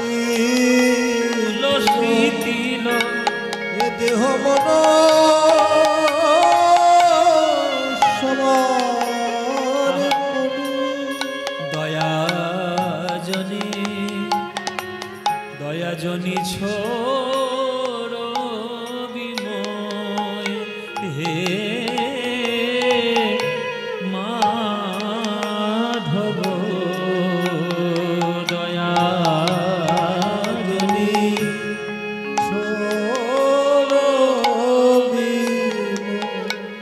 ওগো আমায় দয়া ছেড়ো না হে ওগো আমায় দয়া ছেড়ো না হে। আমি চির অপরাধী বলে তুমি যেন আমায় দয়া ছেড়ো না হে আমি চির অপরাধী বলে ওগো আমায় দয়া ছেড়ো না হে আমি চির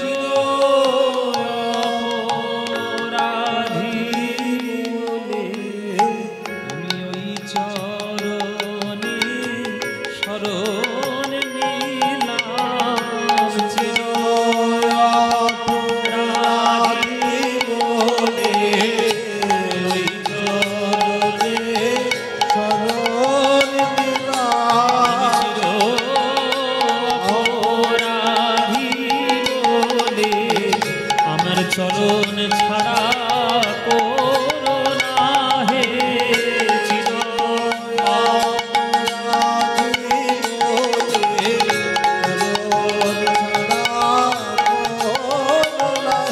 আমি চির অপরাধী গো, ওই জনমের মতো বিকাইলাম চির অপরাধী বলে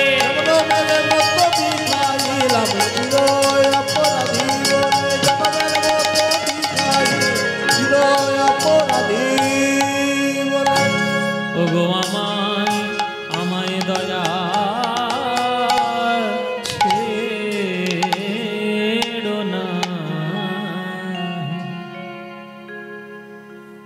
আমায় দয়া ছেড়ো না আমায় দয়া ছেড়ো না আমরা ভগবানকে কিছুই দিতে পারি না ভগবান আমার জন্মের আগে থেকে আমার জন্য সকল ব্যবস্থা করে রেখে দিয়েছে পৃথিবীতে কতটুকু খাদ্য আমি খাবো কতটুকু আয়ু আমি বাঁচবো কতটুকু বাতাস আমি গ্রহণ করব সমস্ত ব্যবস্থা ভগবান করে রেখে দিয়েছে অথচ তার ব্যবস্থা আমরা কি করেছি আবার এখনকার দিনে ভক্তি করে যদি আপনি কিছু দেখান লোকের নানান কথা হ্যাঁ চারিদিকে তো নাস্তিকে ছেয়ে গেছে চারিদিকে শুধু অশান্তিতে ছেয়ে গেছে শুধুই যুক্তি ভক্তি বলে কিছু না কোন যুক্তিতে আপনি ভগবানকে পাবেন আর কোন যুক্তিতে আপনি পৃথিবীতে রয়েছেন সেইটা যুক্তি কখনো দিয়েছেন পৃথিবীতে আপনার অস্তিত্ব কি কিসের আপনার অস্তিত্ব ধুলোর থেকেও কম পৃথিবীতে আপনার আমার অস্তিত্ব ধুলোর থেকেও কম এইরকম পৃথিবী এরকম সূর্য নক্ষত্র গ্রহ যন্ত্র তারা ছড়াছড়ি ব্রহ্মাণ্ডে ছড়াছড়ি আর আমরা সামান্য মানুষ কিছু উন্নতি করে ওই ডিজিটালাইজেশন করে আমরা নিজেদেরকে খুব উন্নত বলে মনে করছি কিছুই হবে না ভগবান যখন একটা চক্কর মেরে দেবে সব শেষ বাবা কিচ্ছু আর দেখতে হবে না 2020 সাল বুঝতে পেরেছেন তো 2020 সালে কি হয়েছে এমন একটা জিনিস দিল একবার লাখ লাখ কোটি কোটি মানুষ একদিনে এক বছরই একবার শেষ তাই ভগবানের উপর চালাকি বেশি করতে যেতে নেই তার দয়ায় এসেছো তার দয়ায় তুমি জগতে বেঁচে আছো তার প্রতি কৃতজ্ঞতা স্বীকার করে তুমি বাঁচো তাই যদি না বাঁচতে পারো ওই দশা হবে উন্মাদ কুকুরের মতো আর কিছুই না দেখবেন চারিদিকে সব চারিদিকে ছড়িয়ে ছড়িয়ে বেড়াচ্ছে ভগবানের চরণে নিজেকে একটু ভক্তি দিয়ে সমর্পণ করব তাতেও বাধা কে কি বলছে আপনার দেখার দরকার নেই আপনি যদি আপনার ভগবানকে ভালোবাসেন আপনার ভগবানকে আপনি যা খুশি তাই করুন मीरा कहे बिना प्रेम से ना मिले नंद लाला प्रेमेर सम्पर्क ना होले भगवान कखनो भक्तके जड़िए धरेन ना प्रेम चाय तो भक्त बोल भगवान बोलছে তুই আমায় কি দিবি যে আমায় তুই ডাকতে এসেছিস এত বড় সাহস মায়েরা একটা সাপ একটা ব্যাঙকে ধরেছে ব্যাংটা ঠাকুরকে ডাকছে, ঠাকুর আমায় সাপের হাত থেকে রক্ষা করো। সাপও ডাকছে ঠাকুরকে, ঠাকুর ব্যাংটা যেন ফসকে না যায়। ভগবান তো বলেছে বিপদে, বলে কোন দিকে যাই দি বাবা, দুজনেই ডাকছে, ব্যাং ওটাকে সাপ ওটাকে। তো দুজনের কানে তখন ভগবান দুটো মন্ত্র দিল, দুই ধরনের। সাপের কানে কানে মন্ত্র দিল, এই বেটা ধরবি যখন ধরার মতো ধর।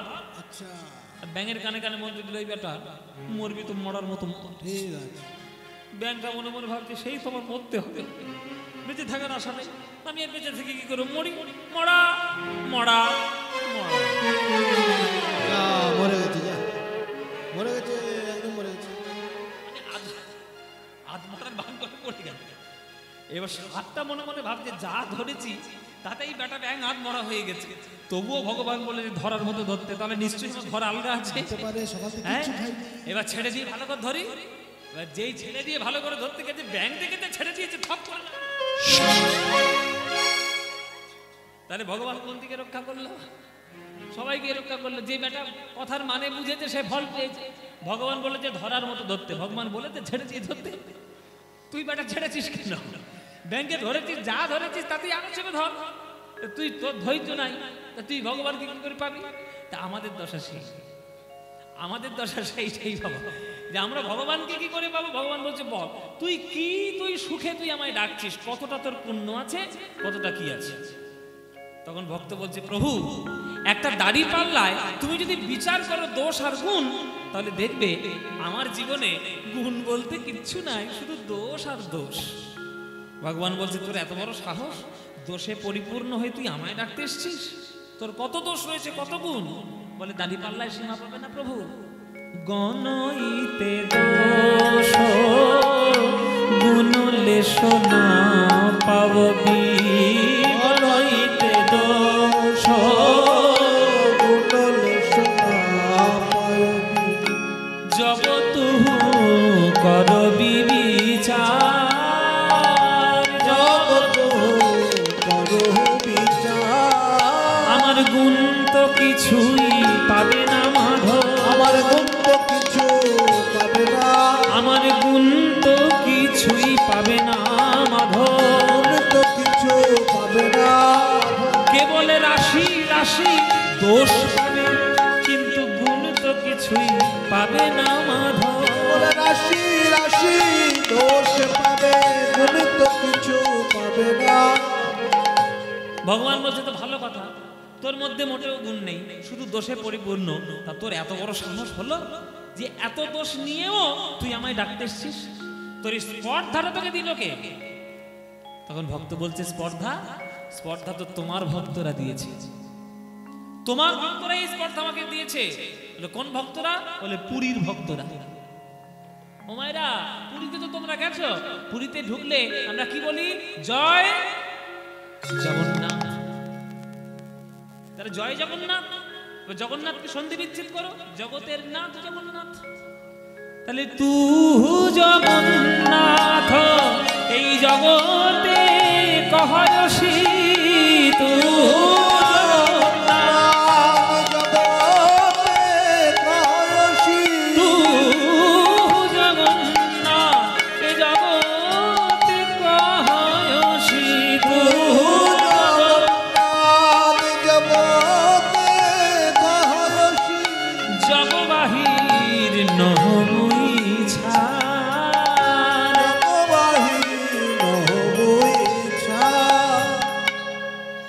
জগন্নাথ মানে জগতের নাথ। হে প্রভু, তুমি যদি জগতের নাথ হবে, আমি পাপী হই আর আমি পুণ্যবান হই, এ তো তোমার বিচার করা উচিত নয়। আমি যেই হই না কেন, আমাকে তুমি কৃপা করতে বাধ্য। কৃপা করতে আমি বাধ্য?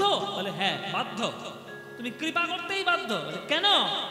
বলে আমি তো জগৎ ছাড়া নই হে, আমি তো জগৎ ছাড়া নই হে, আমি তো জগৎ ছাড়া নই। তুমি যদি জগন্নাথ হবে, তাহলে আমি তো জগৎ ছাড়া নই হে। তুমি যদি জগন্নাথ হবে, আমি তো জগৎ ছাড়া নই। জগন্নাথ নাম নিয়েছো কেন? কেন নাম নিয়েছো? কেন?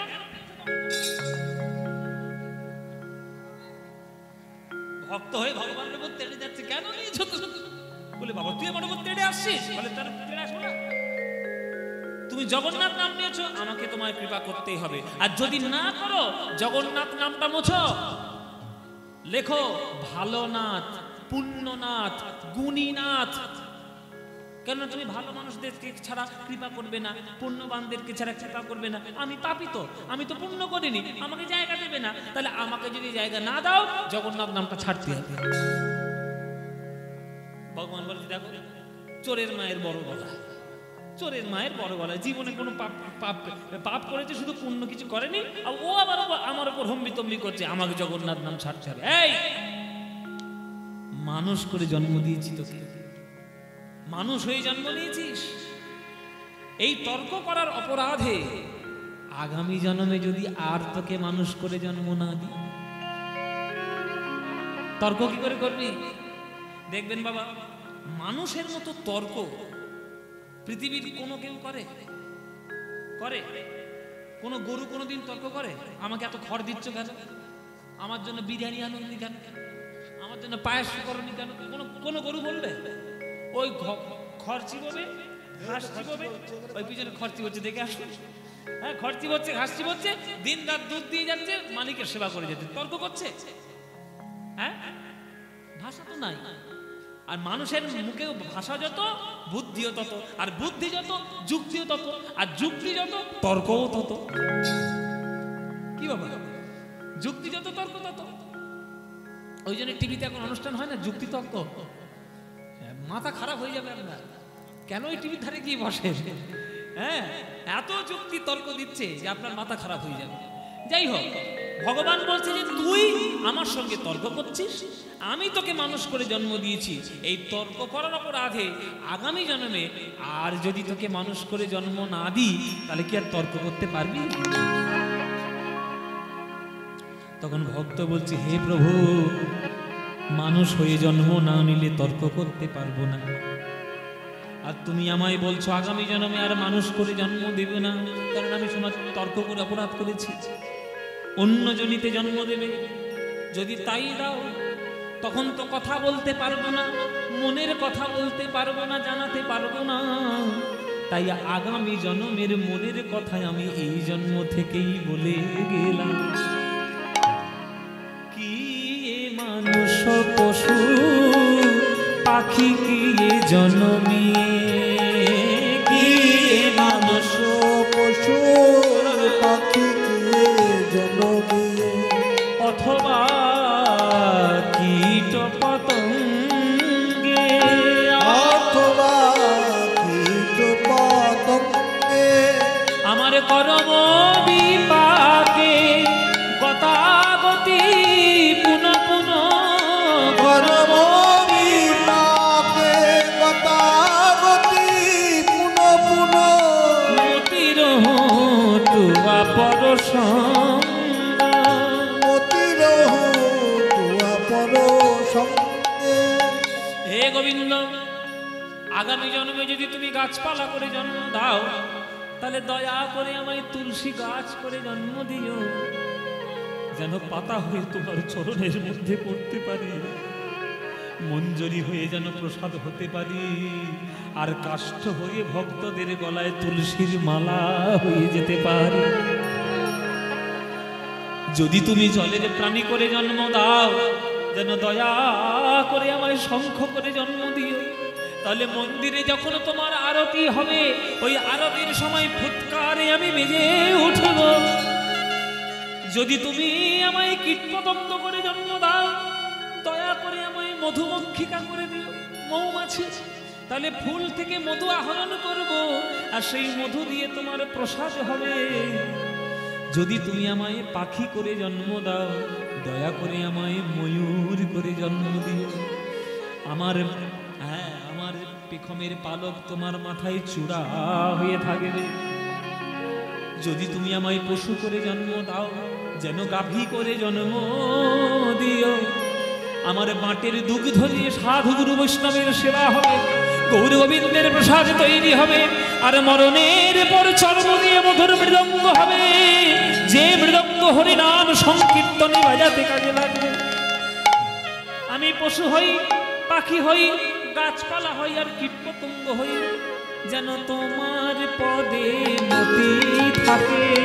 তোমার পদে মতি থাকে, যেন তোমার পদে মতি থাকে, তোমার পদে মতি থাকে। আমি যে রূপেই জনম নিই না কেন, যেন তোমার পদে মতি থাকে। আমি যে রূপেই জনম নিই না কেন, তোমার পদে মতি থাকে। যেন মতির তুয়া পর সঙ্গ, মতির তুয়া পর সঙ্গ। আমাদের শাস্ত্রে বলা আছে মায়েরা, স্থাবরং লক্ষ বিংশতি নব লক্ষঞ্চ জলজা কর্মিণাং রুদ্র লক্ষঞ্চ দশ লক্ষঞ্চ অন্ডজা ত্রিংশ লক্ষচ বসনাংশ চতুর্লক্ষঞ্চ মানবা। পরজন্মে পুনর্জন্মে আমরা বিশ্বাস করি, কারণ আমরা সনাতনী। সনাতন ধর্মে শাস্ত্রে বলা আছে পুনর্জন্ম হয়, পরজন্মও ছিল, এগুলো সবই হয়। যারা ওয়েস্টার্ন কালচারের মানুষ বিশ্বাস করে না, করবি না তো করবি না, তোমার বইয়েই গেল, আমার বইয়েই গেল। আমাদের ধর্ম, আমাদের সনাতন শাস্ত্র তাই বলেছে। এবং কিছু কিছু মনস্তাত্ত্বিকবিদ প্রমাণও করেছেন, হ্যাঁ পরজন্ম পুনর্জন্ম হয়। কেউ সেটা মনে রাখতে পারে, যে মনে রাখতে পারবে সে জাতির সব, যে মনে রাখতে পারবে না জাতির সব নয়। সাধারণত আমরা মনে রাখতে পারি না আগের জন্ম আমি কি ছিলাম, আমার কি মনে আছে? নেই। কিন্তু পৃথিবীতে এটা একটা চক্র, যে আগের জন্মে আমার পুনর্জন্ম হয়েছে, আমি আগের জন্ম কিছু ছিল। এটা শাস্ত্রে বলা আছে, এটা বিশ্বাসের ব্যাপার। সে তুমি যুক্তি দিয়ে যতই ভাঙার চেষ্টা করো, যাই করো, কারণ আমি যে রূপেই আসি না কেন, যেন তোমার চরণের কৃপা থেকে যেন বঞ্চিত আমি না হই। কে লিখছেন এই গান? ভনয়ে বিদ্যাপতি। দেখুন, মতিরহু তুয়া পরসঙ্গ, তুয়া পদ পল্লব করু অবলম্বন, তরৈতেই ভব সিন্ধু তিল আধ দেহ দিন বন্ধু। সমুদ্রের জল, সমুদ্রের জল থেকে তুমি যদি মনে করো আমি এক বালতি জল তুলে নিলাম, আর যদি মনে করো বাহ সমুদ্র আমি শেষ করে ফেলেছি, হয়? সমুদ্রের থেকে তুমি জল তুলে এক বালতি তুলে নিলে তারা সমুদ্রের কি আসে যায়?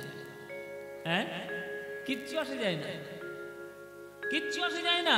তুয়া পদ পল্লব করু অবলম্বন, তুয়া পদ পল্লব করু অবলম্বন, তুয়া পদ পল্লব করু অবলম্বন, তুয়া পদ পল্লব করু অবলম্বন। দিল আধো দেহ দিন বন্ধু, দিল আধো দেহ দিন বন্ধু, দিল আধো দেহ দিন বন্ধু, দিল আধো দেহ দিন বন্ধু। আমায় দান করো হে, দান করো হে, এক বিন্দু কৃপা দান করো হে, কৃপা দান করো, এক বিন্দু কৃপা দান করো হে, কৃপা দান করো। না না ফুরাবে না হে, ফুরাবে না হে, এক বিন্দু দানে সিন্ধু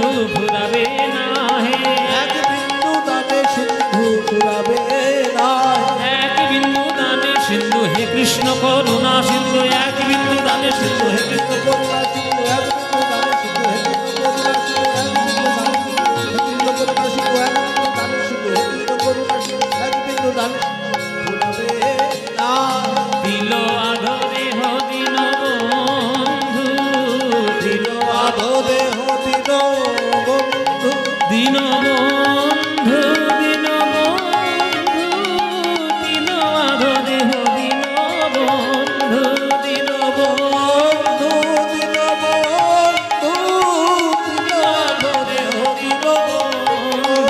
দিন বন্ধু, দিন বন্ধু,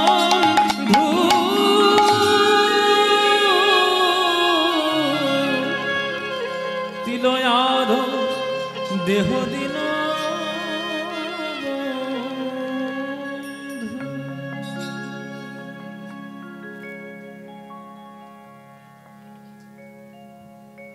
উগনা,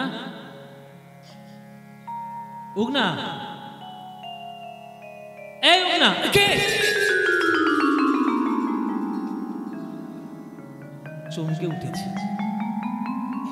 ও মায়েরা, বিদ্যাপতি গান গাইছে, উগনা গান শুনছে। যে গাইছে আর যে শুনছে, উগনা গানের মধ্যে এমন ডুবে গেছে যে সে যেন মনে হচ্ছে ত্রিভুবন বিচরণ করে এসেছে। গানের মধ্যে একবার সমাধিস্থ হয়ে গেছে। যখন জোর করে যখন ধাক্কা দিয়ে না, এই উগনা, চমকে উঠেছে। কিরে, তুই যে একেবারে মত্ত হয়ে গেছিস গানের মধ্যে। বাবা ঠাকুর, যে গান আপনি গাইলেন আমার মনে হলো যেন স্বর্গ মর্ত পাতাল আমি এক করে ফেললাম। ত্রিভুবন যেন আমার বিচরণ হয়ে গেল এক গানের মধ্যে। এই অপূর্ব পদাবলী এই বট গাছের তলায় বসে আপনি আমাকে শোনালেন। আজ দিন পূর্ণ হয়ে গেল। তোর তো দিন পূর্ণ হয়ে যাবে, তুই তো গান শুনছিস আর আমি তো গান গাইছি। গাইতে গাইতে আমার গলা একেবারে শুকিয়ে গেছে। যা জল আন দেখি থেকে পারিস। জল নিয়ে আমি খুব পিপাসা পেয়েছি, জল তেষ্টা পেয়েছি। জল তেষ্টা পেয়েছে, আমি এক্ষুনি নিয়ে আসছি বাবা ঠাকুর, এক্ষুনি নিয়ে আসছি। কোনো ছিল না। হুকনা ছুটে গেল, কোথায় জল পাবে, কোথায় জল পাবে। চারিদিকে খুঁজতে লাগলো, দেখলো সামনে একটা জঙ্গল ঝোপ মতো। ওই ঝোপের মধ্যে প্রবেশ করলো। একটুখানি পরেই হাতের মধ্যে একেবারে করাঞ্জলিতে একেবারে টলটলে পরিপূর্ণ চকচকি জল এসে, এই নিন বাবা ঠাকুর জল পান করুন। জল, এই এত পরিষ্কার জল তুই কোত্থেকে পেলি? হ্যাঁ, এই এলাকার মানুষ আমি, এই অঞ্চলের বাসিন্দা আমি। কোথায় পুকুর রয়েছে, কোথায় নদী রয়েছে, কোথায় নালা রয়েছে, ও কি আমার অচেনা না আমার অজানা? তুই ঝোপের মধ্যে ঢুকলি, ঝোপের মধ্যে দেখি তুই কি করে জল বার করলি? আরে কি জল তুই নিলি? কোন অপবিত্র জল, কোন ডোবার জল? আমি না জেনে না বুঝে আমি খাবো? বল তুই এই জল থেকে নিয়ে এসেছিস, আর তোর হাত থেকে আমি খেতে যাবোই বা কেন? তুই একটা ছোট জাত আর আমি ব্রাহ্মণ সন্তান। কিছু মনে করবেন না, তখনকার দিনে এই ভেদাভেদ ছিল। আমি তোর হাত থেকে খাবোই না। বল তুই এই জল থেকে নিয়ে এসেছিস? উগনা করঞ্জলিতে জল নিয়ে বলছি, বাবা ঠাকুর সন্দেহ করো না, তোমার গলা শুকিয়ে গেছে। তোমার পিপাসা মেটানোর জন্য আমি অতি পবিত্র জল নিয়ে এসেছি। তুমি সন্দেহ করো না, প্রাণ ভরে জল পান করো। এই জল পানে সকল তোমার তাপ দূর হয়ে যাবে, সকল কষ্ট পেয়ে মুক্তি পাবে। না, আমি খাবোই না জল। এই জল কোত্থেকে এসছে আমি একটু শুনবো, তারপরে আমি বল কোত্থেকে জল নিয়ে এসছিস। বারবার যখন খাবে না খাবে না, পান করবে না বলছে, মানা করছে, তখন উগনা বলছে, বাবা ঠাকুর তোমাকে বারবার বললেও তুমি শুনছো না। তবে শোনো, এই জল কোথাও থেকে আমি আনি না, এই জল বড় পবিত্র জল। আজ মনে দিয়ে শোনো, তোমার পিপাসা মেটানোর জন্য এই জল আমি মাথা হতে এনেছি। মাথা হতে মাথা হতে এনেছি, মাথা হতে এনেছি। ওগো এ যে শুদ্ধ গঙ্গা জল আমি মাথা হতে এনেছি। যে শুদ্ধ গঙ্গা জল মাথা হতে এনেছি। ওগো এ যে শুদ্ধ গঙ্গা জল তুমি নির্দ্বিধায় পান করো। এ যে শুদ্ধ গঙ্গা জল নির্দ্বিধায় পান করো। এ যে শুদ্ধ গঙ্গা জল নির্দ্বিধায় পান করো। এ যে শুদ্ধ গঙ্গা জল নির্দ্বিধায় পান করো। এ যে শুদ্ধ গঙ্গা জল নির্দ্বিধায় পান করো। আমি মাথা হতে এনেছি। কে কে কে তুমি? মাথা হতে নিয়ে এসছো গঙ্গা জল? মাথা থেকে গঙ্গা প্রবাহিত হয়, সে তো আমি একজনকেই চিনি। সে যে আমার কুলদেবতা, সে যে আমার কুলের ভগবান। তুমি কে? কে তুমি?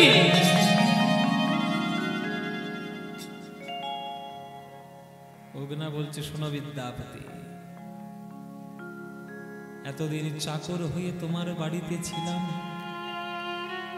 তোমার ওই মনোমুগ্ধকর গান শ্রবণ করব বলে আমার পরিচয় তো তোমায় দিই নাই, এইবার দেখো আমার রূপ। তবে উগনা দেখাইল আপন স্বরূপ, তবে উগনা দেখাইল আপন স্বরূপ, তবে উগনা দেখাইল আপন স্বরূপ, তবে উগনা দেখাইল আপন স্বরূপ। ওই দেবাদি দেব মহাদেব হয় অনুর হরি বল হরি বল। দেবাদিদেব মহাদেব হয় অনুর, দেবাদিদেব মহাদেব হয় অনুর। দেবাদিদেব মহাদেব হয় অনুর।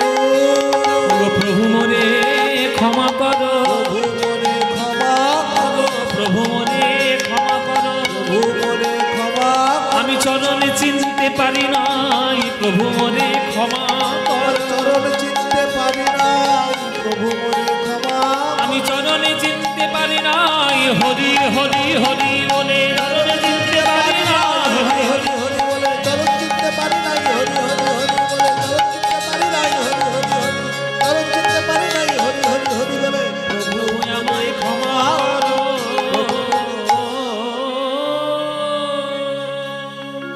সঙ্গে সঙ্গেই বট গাছের তলা দিব্য জ্যোতিতে পরিপূর্ণ হয়ে গেল। ওই অগ্না যার মাথায় জটা ছিল, অঙ্গে ছিল ধুলা, ওই যে ধুলা নয়, ওই যে ছাই অঙ্গ, ওই যে জটা, ওই যে শিবের জটা, ওই শিব ঠাকুর যখন মূর্তিমন্ত হয়ে ধারণ করে দাঁড়িয়েছে, আছাড়ে খেয়ে পড়ল বিদ্যাপতি প্রভুর চরণে।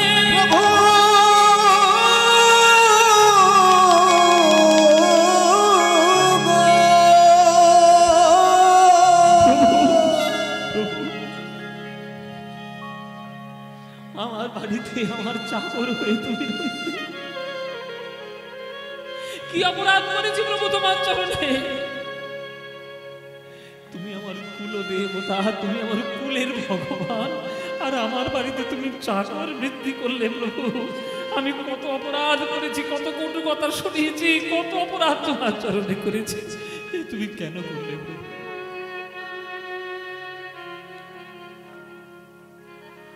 মহাদেব বলছে, বিদ্যাপতি তুই তোমার পুত্র সম, ছেলের সংসার মানে সেটা তো বাপেরও সংসার। বাবার থেকেও যদি ছেলে উচ্চ জায়গায় যায়, বাবার তো বুকটা গর্বে ভরে ওঠে। আমি তো গান রচনা করতে পারি না, তুই তো পারিস। যার নামে আমি সদা সর্বদা ডুবে রয়েছি, তার গান তুই কলম থেকে রচনা করছিস। ওই এক একটি গান যে আমায় কত শান্তি দেয় তুই কি জানিস বাবা? তোর কণ্ঠের এই গান শুনবো বলে আমি কৈলাস থেকে ছুটে এসে তোর কাছে রয়েছি এতদিন। তোর বাজার করেছি, তোর ঘরে চাকর বৃত্তি করেছি, জানতেও দিইনি কখনো আমি কে। তাতে কি, তুই তো আমার ছেলে বাবা। তাই আজকে আমি তোর রূপ দেখালাম, কিন্তু এই রূপটা যেন কাউকে বলে দিস না বাড়িতে গিয়ে। যদি আজ তোর স্ত্রী জানতে পারে আমার এই রূপ, আজকে স্ত্রী জানবে, কালকে পাশের ঘরের লোকটা জানবে, পরের দিন পুরো গ্রামটাই জেনে ফেলবে, তাহলে আর আমি তোর কাছে থাকতে পারবো না, গান আর শুনতে পারবো না। তুই আমাকে আমার পরিচয় যেন কাউকে দিস না। কিন্তু প্রভু, আমার বাড়িতে তুমি চাকরিগিরি করবে, আমি জানার পরে আমি কি করে সহ্য করবো? যখন জানতাম না, না হয় তখন অন্য কথা ছিল। না, তোকে সহ্য করে থাকতেই হবে। নয়ন জল ফেলতে ফেলতে সেদিনের বাজার আর হলো না বাইরা। ঘরে ফিরে গেল উগনার বিদ্যাপতি, মানে মহাদেব আর বিদ্যাপতি। বাড়িতে ফিরে এসেছে মহামায়া, এইবার তো রেগে গেছে। সকাল থেকে দুপুর হতে গেল, হাঁড়িতে আমার জল ফুটে ফুটে হাঁড়ির থেকে জল বাষ্প হয়ে উড়ে চলে গেল, আর সেই হাঁড়িতে কোনো চালের দানা পড়লো না। খালি হাতে বাজার করে বাড়ি ফিরলে, হাই উগনা, বাবুর সঙ্গে বাবু হয়েছিস? বাবু কি নেই? বাজার কই? রান্না করবো কি, খাবি কখন? তোর বাবুকে খেতে দেবো কখন? যা বাজার করে যা। বিদ্যাপতি বলছি, মহামায়া এ কিভাবে কথা বলছো তুমি? ওইভাবে কথা বলো না। আরে চাকরের সঙ্গে চাকরের মতো কথা বলছো, আমার মতো করে কি বলবো? হে এই যাবি কিনা বল। না না ও না, তুই যাবি না, তুই যাবি না, আমি যাচ্ছি, তুই ঘরে থাক। আরে চাকর থাকতে তুমি যাবে কেন? এই উঠে যাবে কিনা বল? যদি তুই আজকে না যাস, ঘরের থেকে একটা লাঠি জোগাড় করেছি, বাঁশের একটা বড় লাঠি জোগাড়। এই ওখানে যাবি কিনা বল? যদি না যা, এই লাঠি আমি তোর কেটে ভাঙবো। উদ্ধত হয়েছে যে মহামায়া ওই বাঁশের লাঠি নিয়ে ওই ওগনাকে আঘাত করবে বলে বিদ্যাপতি এসে মহামায়ার হাত ধরেছে। মহামায়া, কি করছো? কি করছো? কার গায়ে তুমি আঘাত দিতে যাচ্ছ? জানোই নি কে? যাও ঠাকুর মন্দিরে যাও, যে বেল পাতা শিবলিঙ্গের মাথায় আছে সেই বেল পাতা দেখো ওনার মাথায় রয়েছে। ও যে আমাদের কুলের ভগবান, ও যে আমাদের কুলের দেবতা, এই যে স্বয়ং দেবাদিদেব মহাদেব। মহামায়া ছাড় খেয়ে বলল, প্রভুর চরণে প্রভু, কি করলে? এ কোন অপরাধের সাজা তুমি দিলে? বিদ্যাপতি মহামায়া মহাদেবের চরণ জড়িয়ে ধরে হাওয়া হাওয়া করে কাঁদছে। ভাইরা, তারা কাঁদবে কি, মহাদেব তার থেকে আরো বেশি কাঁদছে। মহাদেবের নয়ন থেকে ঝড় জল পড়ছে। বিদ্যাপতি, তুই কি করলি বাবা?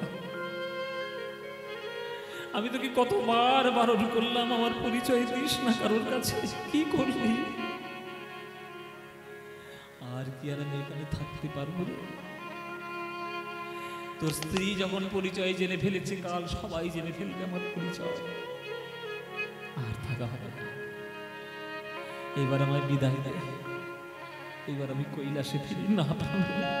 তোমাকে আমি কিছুতেই যেতে দেবো না আমার ঘর থেকে। তোমার না, যেতে আমায় হবে, তবে আমি রোজ আসবো। আমি তোমায় গান শোনাবো কি করে প্রভু? কেন?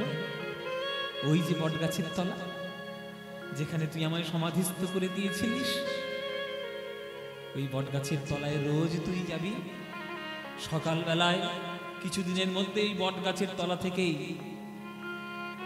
মাটি ফুঁড়ে পাতালেশ্বর মহাদেব প্রকট হবে। আমি লিঙ্গরূপে ওইখানে প্রতিষ্ঠা হব। তুই রোজ যাবি, রোজ গিয়ে একটা করে গান আমায় শোনাবি।